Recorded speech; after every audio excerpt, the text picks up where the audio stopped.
February 10th. Enough. A divorced woman with 4 children, ages 6 and under, limited education, no child support, and no government assistance, constituted a dire situation. She had been advised to give up the children for adoption, but refused. Now her headstrong tenacity, which had precipitated the current circumstances, became her strength. With my grandmother's hard work and support supplying the basic family needs, she went on to raise me and my brothers. During one of those difficult days, I went to the cabinet and found that there was only a partial jar of peanut butter and a box of saltine crackers for supper. I can't say that we ever starved, as my mother continued her education over those 5 years.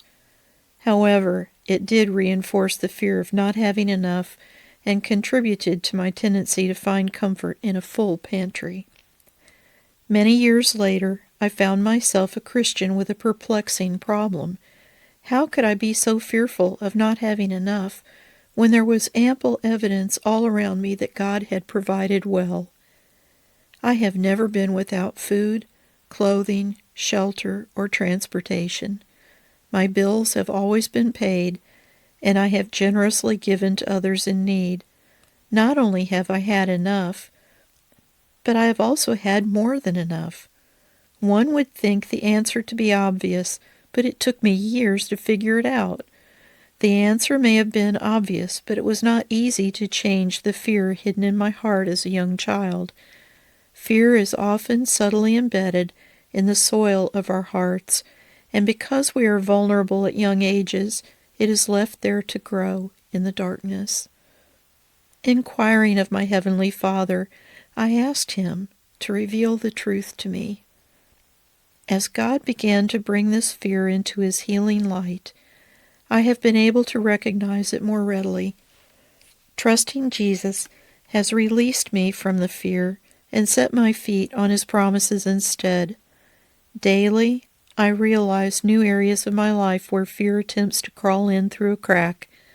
But also daily, as I trust my Heavenly Father, I walk in profound freedom. When fear bubbles to the surface, I now recognize the truth hidden within my heart. Jesus is sufficient. He is my enough. Matthew 6:25-27.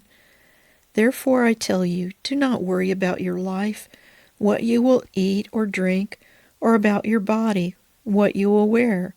Is not life more important than food, and the body more important than clothes? Look at the birds of the air. They do not sow or reap or store away in barns, and yet your heavenly Father feeds them. Are you not much more valuable than they? Who of you, by worrying, can add a single hour to his life?